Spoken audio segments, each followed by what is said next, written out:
সালামু আলাইকুম প্রিয় বন্ধুরা, কেমন আছেন? আমি আলহামদুলিল্লাহ ভালো আছি। আজ আমাদের বাসায় ছোট ফুপু এবং ফুফাতো ভাইয়া এসেছে। তো এটা আমার ছোট ফুপু এবং ফুফাতো ভাই। তো ভাইয়া মূলত এসেছে, ভাইয়া বিদেশ চলে যাবে, এজন্য সবার সাথে দেখা করতে এসেছে। তো আমরা বাইরেই বারান্দায় বসেছিলাম। আজকে প্রচণ্ড গরম, আমাদের এখানে কারেন্ট নেই সারাদিন। তো ভাইয়া এসে বাসার মধ্যে না গিয়ে এখানেই বসে সবার সাথে কথা বলতেছে। এখানে আমার মা, আমার ছোট মা, আমার চাচাতো ভাই এবং আমার ছোট ফুপু আছে। এটা আমার চাচাতো ভাইয়ের ছেলে। তো আমি ওকে বিরক্ত করতেছি। যাই হোক, ভাইয়া সবার নাম্বার নিতেছে, কারণ ভাইয়া বিদেশ চলে যাবে, সবার সাথে কথা হবে। তাই আমাদের প্রত্যেকটা ভাই বোনের নাম্বারটা নিয়ে গেল। এটা আমার ফুপু, আমার দুই ফুপু, তার মধ্যে আমার বড় ফুপু মারা গেছে। তো আমরা সবাই এক জায়গায় দাঁড়িয়ে অনেকক্ষণ গল্প করলাম। এর মধ্যে আমার বড় ফুপুর ছেলে আসলো। তো ভাইয়া বড় ফুপুর ছেলের সাথে কথা বলতেছে। সবাই আমার ভাইয়ার জন্য দোয়া করবেন। এগুলো আমার ভাস্তিরা, ভাস্তি, ভাস্তা। এরা গরম আজকে প্রচণ্ড, এই জন্য এরা বাগানের মধ্যেও খেলতেছে। তো বিকেল হয়ে গেছে, আমি একটু সেলাইয়ের কাজ করলাম, দুইটা ড্রেস বানাইলাম। তো নিজের ড্রেসগুলো আমি নিজেই বানাই।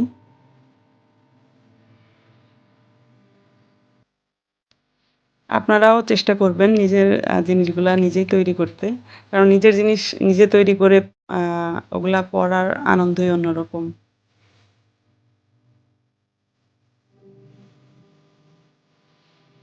তো আমি আজকে দুইটা ড্রেস বানাইছি।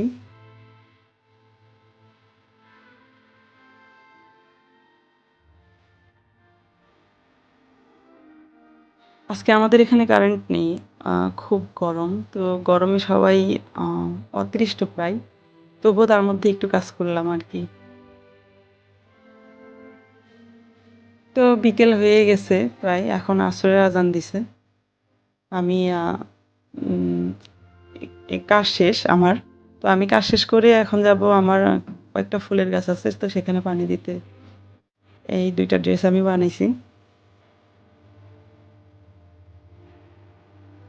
তো এবার আমি আসলাম আমার ফুল গাছগুলাতে পানি দিতে। আমি বেশ কয়েকদিন বাসায় ছিলাম না, তো পানি না দেওয়াতে আমার ফুল গাছগুলো প্রায় মরে যাওয়ার অবস্থা। কয়েকটা গাছ প্রায় মরেই যাবে মনে হচ্ছে এরকম, যেটায় বেশি ফুল ফোটে। আসলে যত্ন করা হয় না তেমনভাবে ইদানিং, এজন্য গাছগুলার খুবই অবস্থা খারাপ। এই গাছটা প্রায় মরেই যাবে এমন অবস্থা হয়েছে। প্রচুর গোলাপ ফুল ফোটে এই গাছটায়, সাদা গোলাপ ফোটে।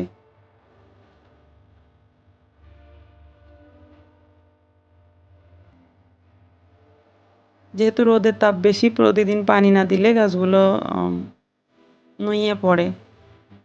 তো ২-৩ দিন ছিলাম না, তার মধ্যে পানি দেওয়া নাই। গাছের অবস্থা খুবই খারাপ হয়ে গেছে। আমার অ্যালোভেরার গাছগুলো খুবই অবস্থা খারাপ। তো এগুলার এগুলা কি করলে ভালো হবে আমি নিজেও জানি না। তবে কেউ যদি জেনে থাকেন অবশ্যই কমেন্টে জানাবেন।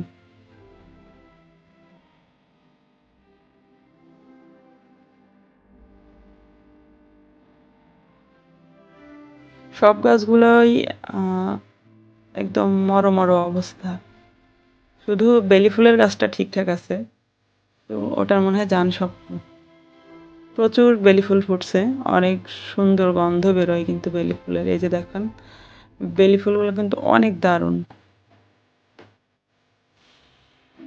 আপনাদের কারো যদি বেলি ফুল খুব প্রিয় হয়ে থাকে তাহলে আমার গাছ থেকে নিয়ে যেতে পারেন।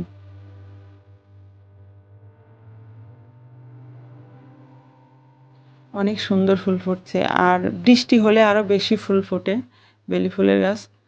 আমরা যখন ছোট ছিলাম তখন আমার বড় ভাইয়া আমাদের বাসায় এগুলা উম নিয়ে এসে লাগাতো। তখন আমরা অনেক ছোট। তো দেখতাম যে অনেক সুন্দর গন্ধ বেরোতো। আমি একটা ছিঁড়ে কানে লাগাইছি।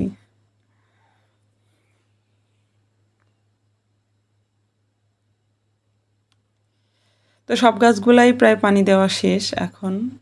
এখানে একটা তুলসীর গাছ ছিল, সেটাও মরে একদম চুন হয়ে গেছে।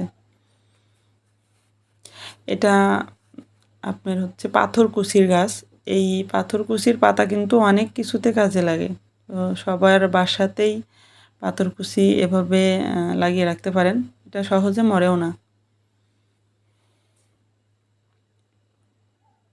তো আমার ক্যামেরাম্যান ও এতক্ষণ আমার ভিডিও করতেছিল, ওকে একটু ধরছি তো মুখ ঢেকে দিছে।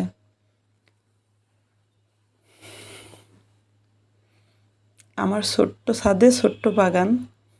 তো সবার কাছে কেমন লাগলো অবশ্যই কমেন্টে জানাবেন। ওদিকে একজন চুরি করে ওই ফোন চালাচ্ছে, ওই যে দেখেন।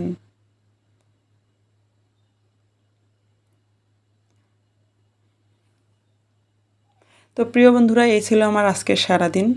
তো সবাই ভালো থাকবেন, সুস্থ থাকবেন, সুন্দর থাকবেন, দোয়া করবেন আমার জন্য। আগামী দেখা হবে অন্য কোনো ভিডিও নিয়ে। আল্লাহ হাফেজ।